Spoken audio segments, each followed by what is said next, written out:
buyers are having a hard time finding some properties and whatnot, and they got these goals to do it. So I want to talk with you guys about the best practices, about the best things that they can do to be prepared before they sell and or buy, or before they buy. It's kind of all the same in a way.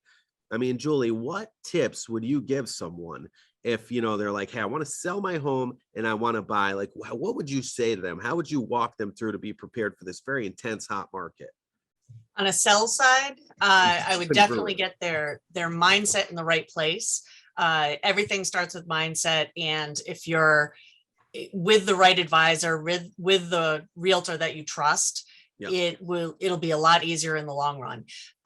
If they know what their price is going to be, and if they have an unreal expectation, you need to bring them back to where that price is going to be good. You can't make promises that you're not going to be able to deliver on. And what they're hearing from all their friends and neighbors is that everything sells for $1 million, $2 million, $3 million nowadays. Yeah. And they all think their houses are made of gold, but unfortunately, unfortunately, Zillow has never been in your house. Therefore, you need to have a realtor who actually knows what the market is. Julie, you hit the nail on the head when you said, make sure you know what you're going to walk away with, because the net that they're going to take from the sale of their home is, again, going to be directly related to what they purchased. So Matt, one of the things that you always tell us when we're listing a home and helping people buy is you're saying, what do you think they're going to net from the sale of their home, right? Why do you ask that?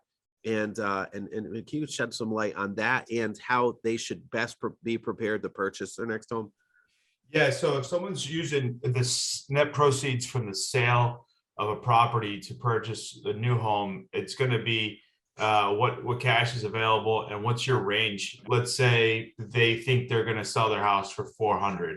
Yeah, and I'm like, okay, well, why don't I'm going to base your pre-approval based off of you selling your house for $375.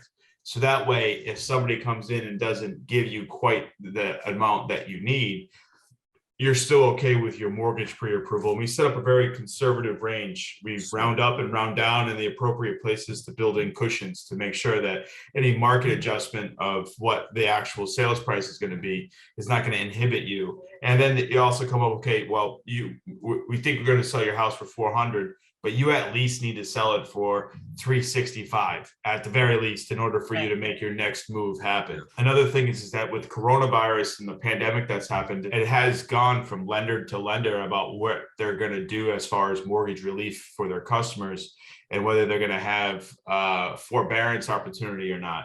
If you were to get a payoff for the current mortgage, that would let us know how much is necessary to release all the liens once you sell the home. Yep. And it doesn't always match the credit report. So the credit report will say that the principal balance is X, but the payoff will be Y.